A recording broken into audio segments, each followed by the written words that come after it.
I'm Crystal from Diabetes Strong, and in this video, I'll be showing you the easiest way to order a Dexcom replacement. So this is a fairly short video, probably because it's the fastest and easiest way to order a replacement if your sensor, your transmitter, or your Dexcom receiver fails. Have you ever had your Dexcom fail and stop working?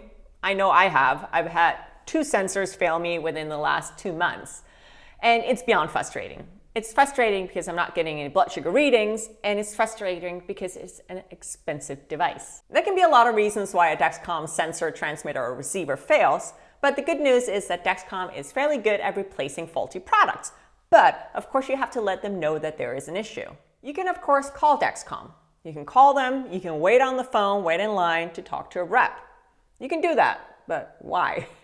There's a much easier way to do it. You can go online, you can report the issue. I've done that several times, and Dexcom has been really good at resolving the issue by just sending me a replacement sensor. You can open up a browser and type in dexcomcosthelp.com, or, and this is by far the easiest way in my opinion, you can open the Dexcom app, you can go to contact and just follow the prompts. Let me show you how to do that.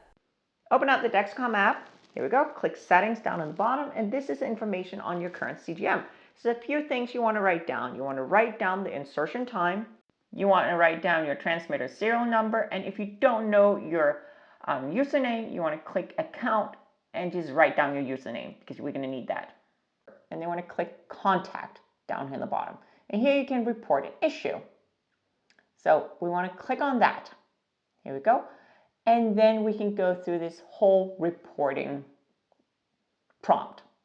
So first we say, when did the issue start? So what is the issue? So you can see here, there's a lot of different options. So it's everything from your CGM is inaccurate, your sensor failed, it's fallen off, or it's giving you skin irritation, to you can see more down here. It's a calibration error, the applicator didn't release. And if none of these issues are exactly what you're experiencing, you just choose other and then you type out what the issue is. They require a bit more information if you do that, but it's definitely an option. So again, choose what's your issue, and then you have to type in your product information. So is it the sensor that's the issue, the receiver, transmitter, or mobile application? So you just choose what's the issue. And then you can type in the lot number if you have it. If not, you just click no information. It's fine. And insertion date. Remember, that was the information we took down at the beginning. And then they want to know where you place the sensor. Let's say abdomen. Here we go. And then the transmitter serial number. And again, that was the information we took down in the beginning. So that was this information. So you have to type that in. You can also say no information, but we wrote it down, right? Then you put in your username, which was the third piece of information we wrote down in the beginning. Then you choose which type of sensor you use. I use a G6. And then you go through complaint information. Again, just follow the prompt, click on them. Here you want to click no if you didn't take any of the drugs. You want to say, okay, who are you? Well, I'm the patient. What is my account number? You don't need that one. You see there's no little red star next to it, but you want to fill out with your name. I don't know why they want to know my gender. I think that's super weird. But you have to fill out all of these things. Do they want them to contact you by phone or email? I recommend email.